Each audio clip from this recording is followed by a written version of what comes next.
शुक्लाम्बरधरं विष्णुं शशिवर्णं चतुर्भुजं प्रसन्नवदनं ध्यायेत् सर्वविघ्नोपशान्तये।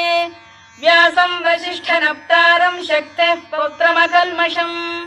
पराशरात्मजं वन्दे शुकतातं तपोनिधिं। व्यासाय विष्णुरूपाय व्यासरूपाय विष्णवे नमो वै ब्रह्मनिधये वासिष्ठाय नमो नमः। अविकाराय शुद्धाय नित्याय परमात्मने सदैकरूपरूपाय विष्णवे सर्वजिष्णवे यस्य स्मरणमात्रेण जन्म संसारबन्धनात् विमुच्यते। नमस्तस्मै विष्णवे प्रभविष्णवे। ॐ नमो विष्णवे प्रभविष्णवे। श्रीवैशम्पायन उवाच श्रुत्वा धर्मानशेषेण पावनानि च सर्वशः युधिष्ठिरः शान्तनवं पुनरेवाभ्यभाषत। युधिष्ठिर उवाच किमेकं दैवतं लोके किं वाप्येकं परायणं स्तुवन्तः कङ्कमर्चन्तः प्राप्नुयुर्मानवा शुभम्। को धर्मः सर्वधर्माणां भवतः परमो मतः किं जपन्मुच्यते जन्तुर्जन्म संसारबन्धनात्। श्रीभीष्म उवाच जगत्प्रभुं देवदेवमनन्तं पुरुषोत्तमं स्तुवन्नाम सहस्रेण पुरुषः सततोत्थितः तमेव चार्चयन् नित्यं भक्त्या पुरुषमव्ययम् ध्यायन् स्तुवन् नमस्यं च यजमानस्तमेव च अनादिनिधनं विष्णुं सर्वलोकमहेश्वरं लोकाध्यक्षं स्तुवन् नित्यं सर्वदुःखातिगो भवेत्। ब्रह्मण्यं सर्वधर्मज्ञं लोकानां कीर्तिवर्धनं लोकनाथं महद्भूतं सर्वभूतभवोद्भवम् एष मे सर्वधर्माणां धर्मोऽधिकतमो मतः यद्भक्त्या पुण्डरीकाक्षं स्तवैरच्चेन्नरः सदा परमं यो महत्तेजः परमं यो महत्तपः परमं यो महद्ब्रह्म परमं यः परायणम् पवित्राणां पवित्रं यो मङ्गलानां च मङ्गलम् दैवतं देवतानां च भूतानां यो व्ययः यतः सर्वाणि भूतानि भवन्त्यादियुगागमे यस्मिंश्च प्रलयं यान्ति पुनरेव युगक्षये तस्य लोकप्रधानस्य जगन्नाथस्य भूपते विष्णोर्नाम सहस्रं मे शृणु पापभयापहम् यानि नामानि गौणानि विख्यातानि महात्मनः ऋषिभिः परिगीतानि तानि वक्ष्यामि भूतये।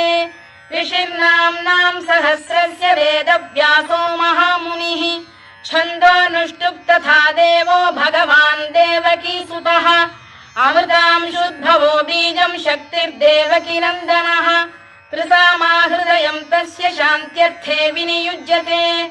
विष्णुं जिष्णुं महाविष्णुं प्रभविष्णुं महेश्वरम् अनेकरूपदैत्यान्तं नमामि पुरुषोत्तमम्। अस्य श्रीविष्णोर्दिव्यसहस्रनामस्तोत्रमहामन्त्रस्य श्रीवेदव्यासो भगवान् ऋषिः अनुष्टुप्-छन्दः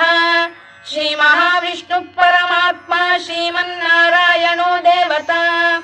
अमृतांशुद्भवो भानुरिति बीजम् देवकीनन्दन सृष्टेति शक्तिः उद्भवः क्षोभणो देव इति परमो मन्त्रः शङ्खबृन्नन्दकी चक्रीति कीलकम्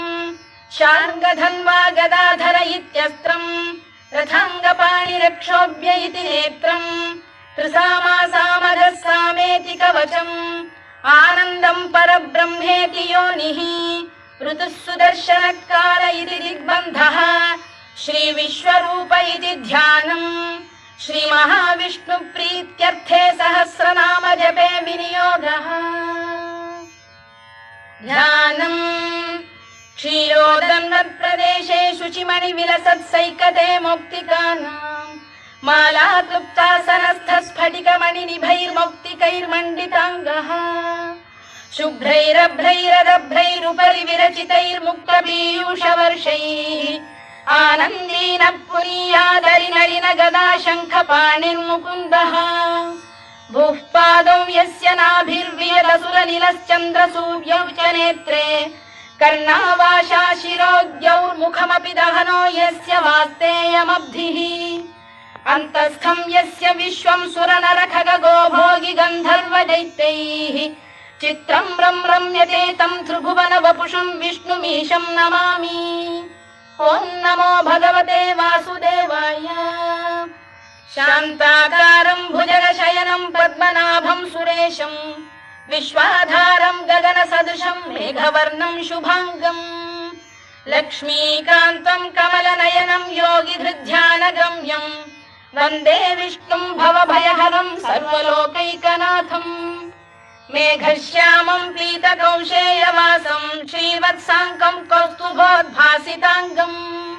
पुण्योपेतं पुण्डरीकायताक्षं विष्णुं वन्दे सर्वलोकैकनाथम्। नमः समस्तभूतानामादिभूताय भूभृते अनेकरूपरूपाय विष्णवे प्रभविष्णवे सशङ्खचक्रं सकिरीटकुण्डलं सपीतवस्त्रं सरसीरुहेक्षणं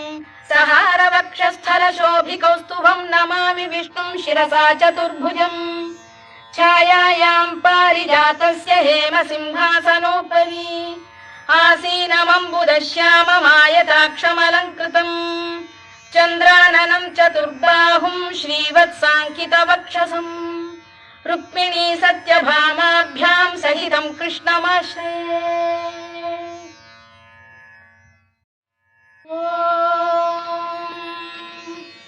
विश्वं विष्णुर्वषत्कारो भूतभव्य भवत्प्रभुः भूतभृद्भावो भूतात्मा भूतभावनः भूतात्मा परमात्मा च मुक्तानां परमागतिः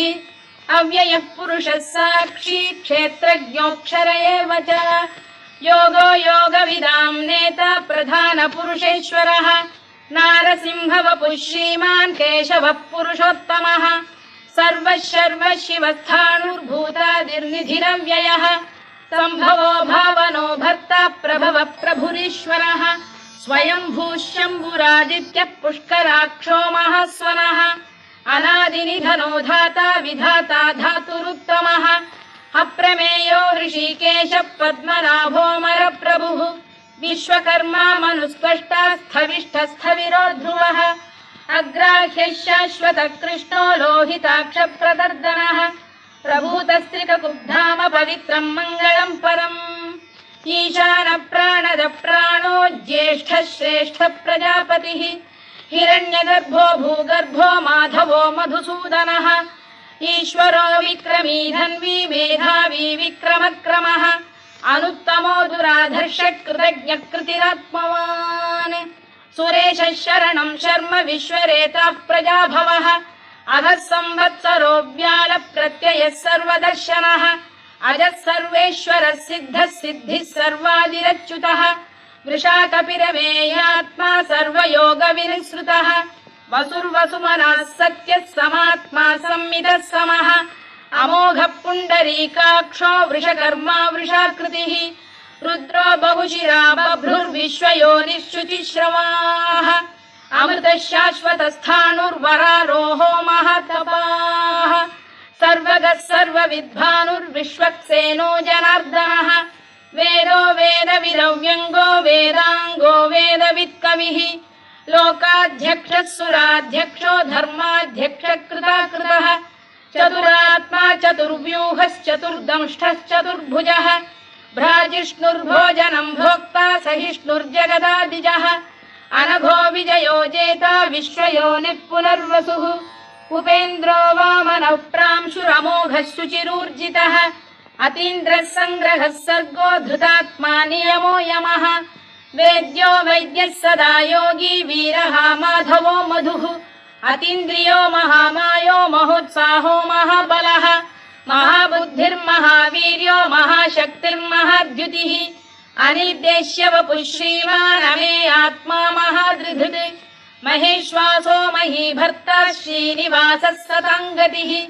अनिरुद्धः सुरानन्दो गोविन्दो गोविदाम्पतिः मरीचिर्दमनो हंसः सुपर्णो भुजगोत्तमः हिरण्यनाभः सुतपाः पद्मनाभः प्रजापतिः अमृत्युः सर्वदृक्सिंहः सन्धाता सन्धिमान् स्थिरः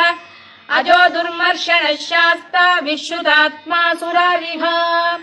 गुरुर्गुरुतमो धाम सत्यः सत्यपराक्रमः निमिषो निमिषस्रग्वी वाचस्पतिरुदारधीः अग्रणीर्ग्रामणी श्रीमान् न्यायो नेता समीरणः सहस्रमूर्धा विश्वात्मा सहस्राक्षः सहस्रपात्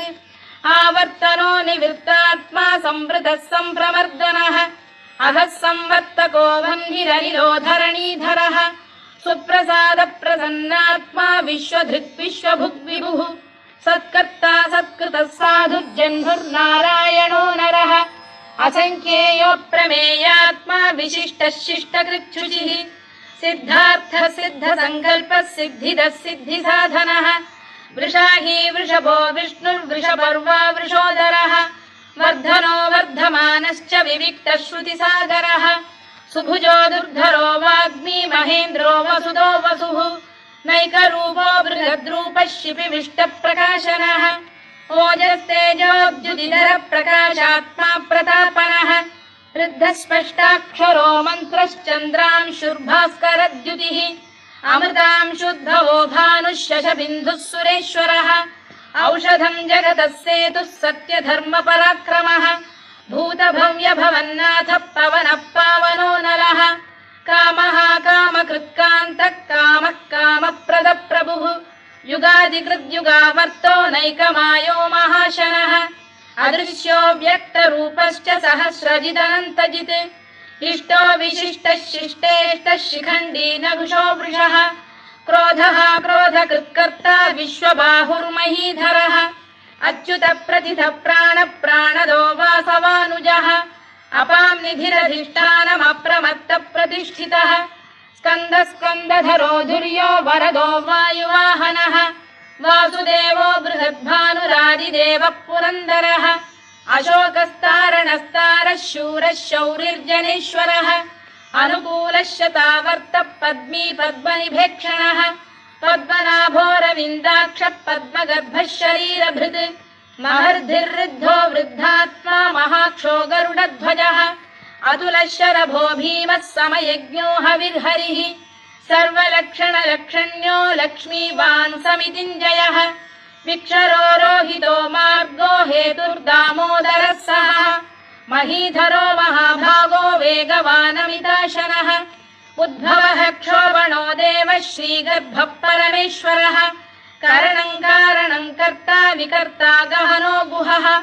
व्यवसायो व्यवस्थानः संस्थानस्थानदो ध्रुवः परद्धिः परमस्पष्टस्तुष्टः पुष्टः शुभेक्षणः रामो विरामो विरतो मार्गो नेयोनयोनयः वीरः शक्तिमतां श्रेष्ठो धर्मो धर्मविदुत्तमः वैकुण्ठः पुरुष प्राण प्राणद प्रणवपृतुः हिरण्यगर्भः शत्रुघ्नो व्याप्तो वायुरधोक्षजः ऋतुः सुदर्शनकारः परमेष्ठी परिग्रहः उग्रः संवत्सरो दक्षो विश्रामो विश्वदक्षिणः विस्तारस्थावरस्थाणुः प्रमाणं बीजमव्ययम् अर्थोऽनर्थो महाकोशो महाभोगो महाधनः अनिर्विण्णस्थविष्ठो भूर्धर्मयूपो महामखः नक्षत्रनेमिर्नक्षत्री क्षमः क्षामः समीहनः यज्ञयुज्यो महेज्यश्च क्रतुः सत्रं सदाङ्गतिः सर्वदर्शी विमुक्तात्मा सर्वज्ञो ज्ञानमुत्तमम् सुव्रतः सुमुखः सूक्ष्मः सुघोषः सुखदः सुहृद् मनोहरो जितक्रोधो वीरबाहुर्विदारणः स्वापनः स्ववशो व्यापी नैकात्मा नैककर्मकृत् वत्सरो वत्सलो वत्सी रत्नगर्भोधनेश्वरः धर्मकृद्धर्मी सदसक्षरमक्षरम् अविज्ञाता सहस्रांशुर्विधाता कृतलक्षणः गभस्तिनेमिः सप्तस्तः सिंहो भूतमहेश्वरः आदिदेवो महादेवो देवेशो देवभृद्गुरुः उत्तरो गोपतिर्गोप्ता ज्ञानगम्यः पुरातनः शरीरभूतभृद्भोक्ता कपीन्द्रो भूरि दक्षिणः सोमपोऽमृतपः सोमः पुरुजिः पुरुषत्तमः विनयो जयः सत्यसन्धो दाशार्हः सात्वतां पतिः जीवो विनयिता साक्षी मुकुन्दो मितविक्रमः अम्भोनिधिरनन्तात्मा महोदधिशयोऽन्तकः अजो महार्घः स्वाभाव्यो जितामित्रप्रमोदनः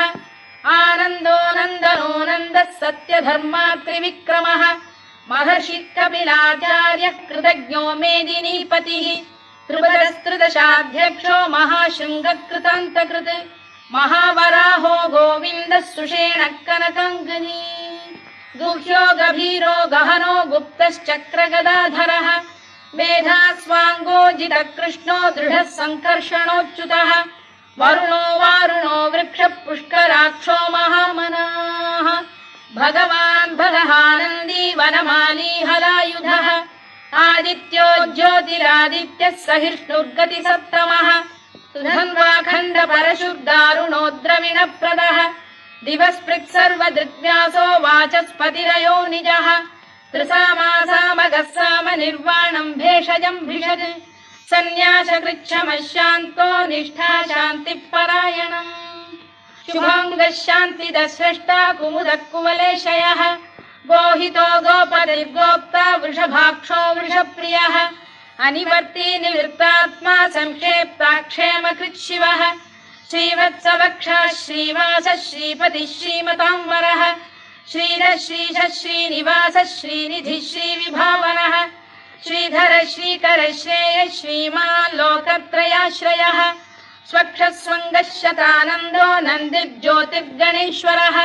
विजितात्मा विधेयात्मा सत्कीर्तिश्चिन्न संशयः उदीर्णः सर्वतश्चक्षुरनीशः शाश्वतस्थिरः भूषयो भूषणो भूतिर्विशोकः शोकनाशनः अर्चिष्मानर्चितः कुम्भो विशुद्धात्मा विशोधनः अनिरुद्धो प्रतिरथ प्रद्युम्नो मितविक्रमः कालनेमिनिहा वीरः शौरिः शूरजनेश्वरः त्रिलोकात्मा त्रिलोकेशः केशवः केशिहा हरिः कामदेवः कामपालः कामी कान्तकृतागमः अनिर्देश्य वपुर्विष्णुर्वीरोऽनन्तो धनञ्जयः ब्रह्मण्यो ब्रह्मकृद्ब्रह्मा ब्रह्म ब्रह्मविवर्धनः ब्रह्मविब्राह्मणो ब्रह्मी ब्रह्मज्ञो ब्राह्मणप्रियः महाकमो महाकर्मा महातेजा महोरगः महाक्रतुर्महायज्वा महायज्ञो महाहविः स्तव्यस्तव प्रियस्तोत्रम् स्तुतिस्तोतारणप्रियः पूर्णः पूरयिता पुण्यः पुण्यकीर्तिरनामयः मनोजवस्तीर्थकरो वसुरेता वसुप्रदः वसुप्रदो वासुदेवो वसुर्वसुमनाहविः सद्गतिः सत्कृतिः सत्ता सद्भूतिः सत्परायणः शूरसेनो यदुश्रेष्ठः सन्निवासः सुयामुनः भूतावासो वासुदेवः सर्वासु निलयो नलः दर्पः दर्पदो दृप्तो दुर्धरोऽथा पराजितः विश्वमूर्तिर्महामूर्तिर्दीप्तमूर्तिरमूर्तिमान् अनेकमूर्तिरव्यक्तः शतमूर्तिः शताननः एको नैकः स वक्र किं यत्तत्पदमनुत्तमम् लोकबन्धुर्लोकनाथो माधवो भक्तवत्सलः सुवर्णवर्णो हेमाङ्गो वराङ्गश्चन्दनाङ्गदी वीरः विषमः शून्यो घृताशीरचरश्चरः अमानी मानदो मान्यो लोकस्वामी त्रिलोकधृत् सुमेधा मेधजो धन्यः सत्यमेधाधराधरः तेजो वृषोद्युतिधरः सर्वशत्रभृताम्बरः प्रग्रहो निग्रहो व्यग्रो नैकशृङ्गो गदाग्रजः चतुर्मूर्तिश्चतुर्बाहुश्चतुर्व्यूहश्चतुर्गतिः चतुरात्मा चतुर्भावश्चतुर्वेदविदेकपात् समावर्तो निवृत्तात्मा दुर्जयो दुरतिक्रमः दुर्लभो दुर्गमो दुर्गो दुरावासो दुरारिः शुभाङ्गो लोकसारङ्गः सुतन्तुस्तन्तु वर्धनः इन्द्रकर्मा महाकर्मा कृतकर्मा कृतागमः उद्भवः सुन्दरः सुन्दो रत्ननाभः सुलोचनः अर्को वाजसनः शृङ्गी जयन्तः सर्वविजयी सुवर्णबिन्दुरक्षोभ्यः सर्ववागीश्वरेश्वरः महाह्रदो महागर्तो महाभूतो महानिधिः कुमुदकुन्दरकुन्दः पर्जन्यः पावनो निलः अमृताशोऽमृतवपुः सर्वज्ञः सर्वतोमुखः सुलभः सुव्रतः सिद्धः शत्रुजिच्छत्रुतापनः न्यग्रोधोदुम्बरोश्चतश्चाणूरा सान्ध्रनिषूदनः सहस्रार्चिः सप्तजिह्वः सप्तैधाः सप्तवाहनः अमूर्तिरनघोचिन्त्यो भयकृद्भयनाशनः अणुबृहत्कृशस्थूलो गुणभृन्निर्गुणो महान् अधृतस्वधृतस्वास्य प्राग्वंशो वंशवर्धनः भारभृत्कथितो योगी योगीशः सर्वकामदः आश्रमश्रमणः क्षामः सुपर्णो वायुवाहनः धनुर्धरो धनुर्वेदो दण्डो दमयिता दमः अपराजितः सर्वसहो नियन्ता नियमो यमः सत्त्ववान् सात्विकः सत्यः सत्यधर्मपरायणः अभिप्रायप्रियार्होः प्रियकृत्प्रीतिवर्धनः विहाय सगदिर्ज्योतिः सुरुचिर्पुतभुग्विभुः रविर्विरोचनः सूर्यः सविता रविलोचनः अनन्तो हुतभुग्भोक्ता सुखदो नैकजोऽग्रजः अनिर्विण्णः सदामर्षी लोकाधिष्ठानमद्भुतः सनातनतमः कपिलः कपिरव्ययः स्वस्तिदः स्वस्तिकृत् स्वस्ति स्वस्ति भुक् स्वस्ति दक्षिणः आरौद्रः कुण्डली चक्री विक्रम्यूर्जितशासनः शब्दातिगः शब्दसः शिशिरः शर्वरीकरः अक्रूरपेशलो दक्षो दक्षिणः क्षमिणां वरः विद्वत्तमो वीतभयः पुण्यश्रवणकीर्तनः उत्तारणो दुष्कृतिः पुण्यो दुःस्वप्ननाशनः वीरः रक्षणः सन्तो जीवनपर्यवस्थितः अनन्तरूपोऽनन्तश्रीर्जितमन्युर्भयापहः चतुरश्रो गभीरात्मा विदिशो व्यादिशो दिशः अनादिर्भूर्भुवो लक्ष्मी सुवीरो रुचिराङ्गदः जननो जनजन्मादिर्भीमो भीमपराक्रमः आधारनिलयो धाता पुष्पहास प्रजागरः ऊर्ध्वगः सत्पथाचार प्राणद प्रणवप्रणः प्रमाणं प्राणनिलय प्राणभृत् प्राणजीवनः तत्त्वं तत्त्वविदेकात्मा जन्म मृत्युजरातिगः भूर्भुवः स्वस्तरुस्तारः सविता प्रपितामहः यज्ञो यज्ञपतिर्यज्वा यज्ञाङ्गो यज्ञवाहनः यज्ञभृद्यज्ञकृद्यज्ञी यज्ञभुग्यज्ञसाधनः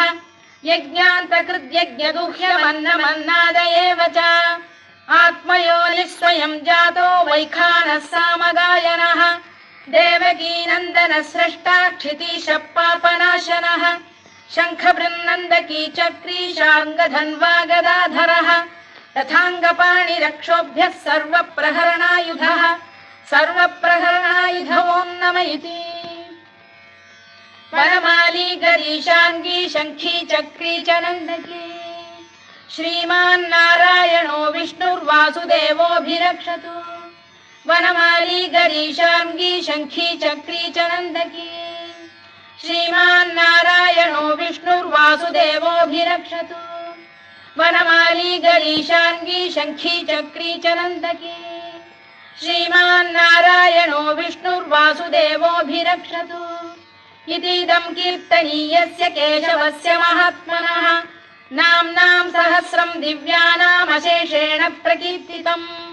य इदं शृणुयात् नित्यं यश्चापि परिकीर्तयेत् नाशुभं प्राप्नुयात् किञ्चित् सोमुत्रेह च मानवः वेदान्तको ब्राह्मणः स्यात् क्षत्रियो विजयी भवेत् वैश्यो धनसमृद्धः स्यात् शूद्रः सुखमवाप्नुयात् धर्मार्थी प्राप्नुयात् धर्ममर्थार्थी चार्थमाप्नुयात् कामानवाप्नुयात् कामी प्रजार्थी चाप्नुयात् प्रजाम् भक्तिमान् यः सदोत्थाय शुचिस्तद्गतमानसः सहस्रं वासुदेवस्य नाम्नामेतत्र कीर्तयेत् यशः प्राप्नोति विपुलं याति प्राधान्यमेव च अचलां श्रियमाप्नोति श्रेयः प्राप्नोत्यनुत्तमम् न भयं क्वचिदाप्नोति वीर्यं तेजश्च विन्दति भवत्य रोगोद्युतिमान् बलरूपगुणान्वितः रोगार्तो मुच्यते रोगात् बद्धो मुच्येत बन्धनात् भयान्मुच्येत भीतस्तु मुच्येतापन्न आपदः दुर्गाण्यतितरत्याशु पुरुषः पुरुषोत्तमम् सुवन्नाम सहस्रेण नित्यं भक्तिसमन्वितः वासुदेवाश्रयो मर्त्यो वासुदेवपरायणः सर्वपापविशुद्धात्मा याति ब्रह्म सनातनम् न वासुदेव भक्तानामशुभो विद्यते क्वचित् जन्म मृत्युजरा व्याधि भयं नैवोपजायते इमं स्तवमधीयानः श्रद्धा भक्ति समन्वितः युज्येतात्मसुखक्षान्तिः श्रीधृतिस्मृतिकीर्तिभिः न क्रोधो न च मात्सर्यं न लोभो न शुभामतिः भवन्ति कृतपुण्यानां भक्तानां पुरुषोत्तमे द्यौः स चन्द्रार्कनक्षत्राखं दिशो भूर्महो दधिः वासुदेवस्य वीर्येण विधृतानि महात्मनः ससुरासुरगन्धर्वं स यक्षोरगराक्षसम् जगत्वशे वर्ततेदं कृष्णस्य सचराचरम् इन्द्रियाणि मनो बुद्धिः सत्त्वं तेजो बलं धृतिः वासुदेवात्मकान्याहुः क्षेत्रं क्षेत्रज्ञ एव च सर्वागमानामाचार प्रथमं परिकल्पते आचार प्रभवो धर्मो धर्मस्य प्रभुरच्युतः ऋषयः पितरो देवा महाभूतानि धातवः जङ्गमा जङ्गमं चेदं जगन्नारायणोद्भवम् योगो ज्ञानं तथा साङ्ख्यं विद्या शिल्पादिकर्म च वेदाः शास्त्राणि विज्ञानमेतत् सर्वं जनार्दनात् एको विष्णुर्महद्भूतं पृथग्भूतान्यनेकशः त्रीन् लोकान् व्याप्य भूतात्मा भुङ्क्ते विश्वभुवव्ययः इमं स्तवं भगवतो विष्णोर्व्यासेन कीर्तितम् पठेद्य इच्छेत् पुरुषः श्रेयत् प्राप्तुं सुखानि च विश्वेश्वरमजं देवं जगतः प्रभुमव्ययम् भजन्ति ये पुष्कराक्षं न ते यान्ति पराभवम् न ते यान्ति पराभवम् ओन्नम इति अर्जुनोवाच पद्मपत्र विशालाक्ष पद्मनाभ सुरोत्तमा भक्तानामनुरक्तानां त्राता भव जनार्दन श्रीभगवानुवाच यो मां नाम सहस्रेण स्तोतुमिच्छति पाण्डव सोऽहमेकेन श्लोकेन स्तुत एव न संशयः स्तुत एव न संशयोऽन्नम इति व्यास उवाच वासनाद् वासुदेवस्य वासितं भुवनत्रयम् सर्वभूतनिवासोऽसि वासुदेव नमोऽस्तु ते वासुदेव नमोऽस्तु ते ओन्नम इति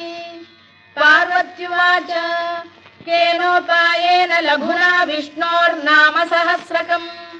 पठ्यते पण्डितैर्नित्यं श्रोतुमिच्छाम्यहं प्रभो ईश्वर उवाच श्रीराम राम रामेति रमे रामे मनोरमे सहस्रनाम तत्तुल्यं राम नाम वरानने श्रीराम राम रामेति रमे रामे मनोरमे सहस्रनाम तत्तुल्यं राम नाम वरानने श्रीराम राम रामेति रमे रामे मनोरमे